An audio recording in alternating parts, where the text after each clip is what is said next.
Est-ce qu'on peut mettre une tête de loup?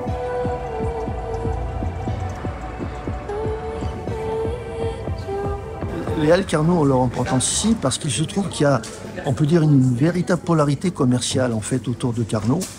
Ça tient à une partie d'histoire parce que Carnot en fait c'est une vraie vie de quartier. Et on le ressent encore il suffit d'écouter les clients qui nous auront autour de nous. Ils tiennent vraiment à ces halles-là et ça fait partie de la vie du quartier et ça fixe effectivement les gens dans un territoire où ils ont plaisir à vivre en fait. Et c'est important.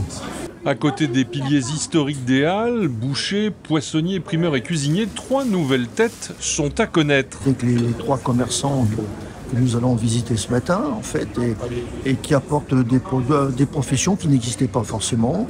La sauce soja salée sucrée? Non. Ce qui m'a donné envie de m'installer, en fait, quand j'arrivais ici en France, je voulais faire un truc, ce que je savais faire, donc c'était la cuisine japonaise.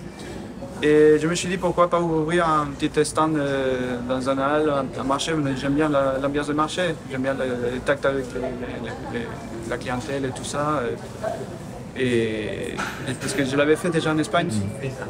Et du coup, je voulais faire ce commerce-là, comme ça. Tout est maison, déjà, 100% fait maison, par mois. Les matins, je me lève pour faire de la viennoiserie, très tôt. Faire de la viennoiserie maison, la vraie. Voilà, des choses qui plaisent. Le brownie, gros succès. D'ailleurs, Jérôme, le caviste, aime beaucoup. J'aime bien refaire, par exemple, les gâteaux comme quand on était petit. Donc des gros cookies, des barquettes aux fruits avec ma confiture dedans. Voilà, des choses qui plaisent à tout le monde. J'essaye de m'adapter et en même temps de proposer des choses nouvelles comme le granola par exemple, c'est pas quelque chose qui est proposé souvent. Ce qui m'a donné envie, c'est d'aller à la rencontre des gens, de pouvoir échanger, pouvoir vivre au milieu de Limoges.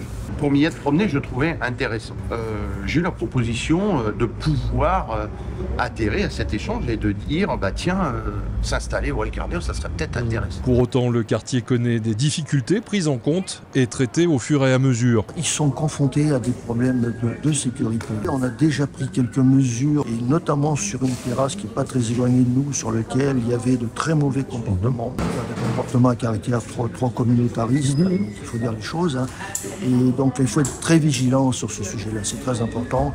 Il faut que les habitants puissent vivre paisiblement et sereinement dans leur quartier. À la demande du collectif des riverains et commerçants, la fontaine va être transformée en jardin afin d'améliorer l'aspect de la place.